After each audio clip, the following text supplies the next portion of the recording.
It happens in an instant. You're distracted, an email looks legit, there's a sense of urgency, and then click. In that 1 second, your world shatters. A cold dread washes over you as you realize you just clicked a bad link. Right now, a silent and visible war might have just started on your device. We are Teleris, and our job is to protect enterprises from these exact kinds of cyber attacks from the foundation up. While we secure entire organizations, and you can see how by requesting a demo of our solution at Teleris.com, we know that the first line of defense is often a single person facing a moment of pure panic. This video is for that person. It's for you. Take a deep breath. Panic is the hacker's #1 tool. Your focus is their biggest fear. And look, this isn't about feeling dumb. Falling for a good scam doesn't mean you're ignorant. It means the bad guys are getting scarily good at their jobs. Every single day, an estimated 3.4 billion phishing emails are sent. That's billions of chances for someone to make one tiny mistake. Today, that someone was you. But what you do in the next 10 minutes can be the difference between a total catastrophe and a bullet dodged. We're going to walk through this together, step by step. We'll follow Alex, a regular person just like you, who is in this exact nightmare right now. As we follow Alex, we'll use simple analogies to explain exactly what to do. Think of this as your digital 911 call. The clock is ticking. Let's go. Alex is staring at the screen, heart hammering. The email looked perfect. A shipping notification, legit logo, even an order number. But after clicking track your package, the website that loaded just felt off. It was slow, the URL was a mess of random letters, and then nothing. The horror is setting in. Alex just kicked open a door that was supposed to stay locked forever. So what's happening? Imagine you found a mysterious shiny box on a park bench. That's the email. Curiosity makes you open it. That's the click. But what's inside? Is it empty? Or is it a digital trap set by a hacker halfway across the world? We have to assume it's a trap, and we have to defuse it before it blows up. The very first thing you need to do goes against every single instinct you have right now. Stay calm. Clicking a bad link is like stepping on a Lego in the dark. The first reaction is sharp pain and panic, but running around screaming won't fix it. You have to stop, breathe, and deal with the problem. The biggest mistake you can make right now is freaking out and clicking more things, or worse, typing in your information. If that sketchy website is asking for a username or password, do not type anything. Close the tab. The trap is spotted. Now we have to make sure it didn't already spring. The first, most critical, non-negotiable step, disconnect your device from the internet. I'm not suggesting it. I'm telling you to do it right now. Think of your computer or phone as your house. The internet is the road leading to all your doors and windows. By clicking that link, you might have just invited a burglar inside. They could be looking around, or they could already be stealing your stuff. Disconnecting from the internet is like slamming every door, locking every window, and pulling up the drawbridge. It instantly cuts off their way in, and just as important, their way out. A lot of malware attacks in stages. The click might just download a small scout program. That scout's only job is to call back to the hacker's server to download the real malware, like ransomware or spyware. If you disconnect fast enough, you cut that connection before the main damage is done. You stranded the scout inside with no way to call for backup. Plus, if the goal is to steal your files, a process called data exfiltration, they need the internet to send that data. By going offline, you stop them cold.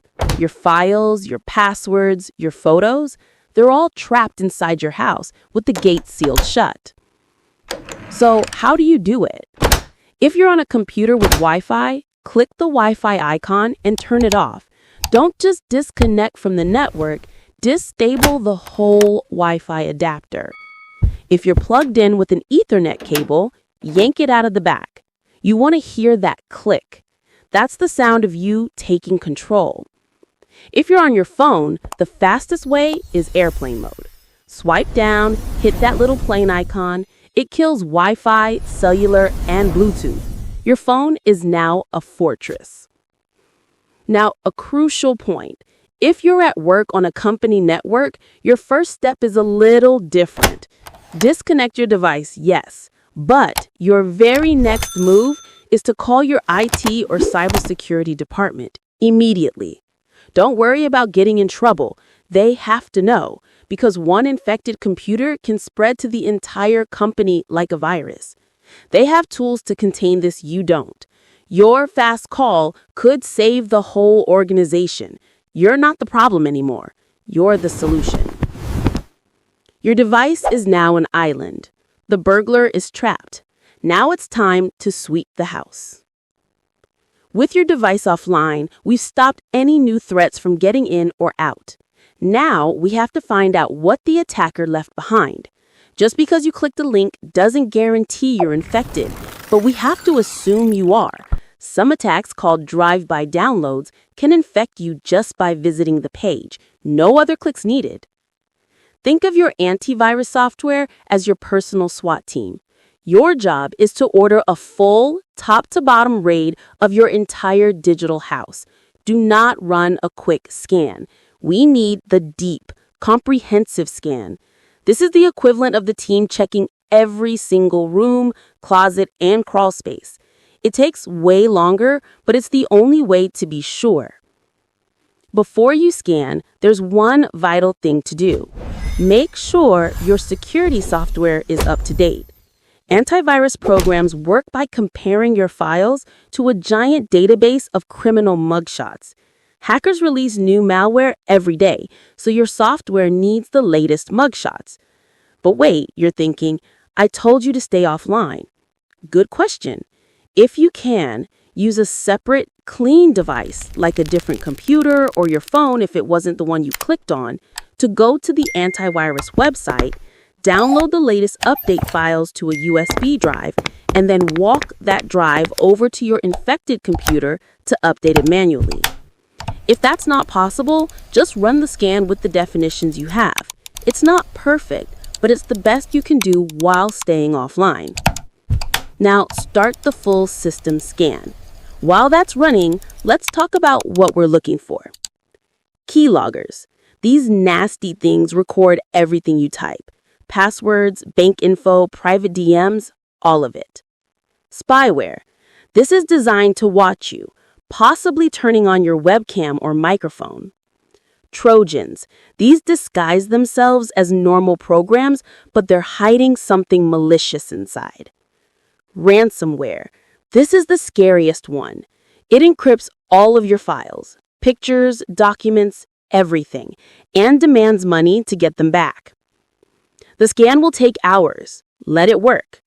When it's done, you'll get a report. If it found anything bad, it will usually tell you to quarantine it or delete it.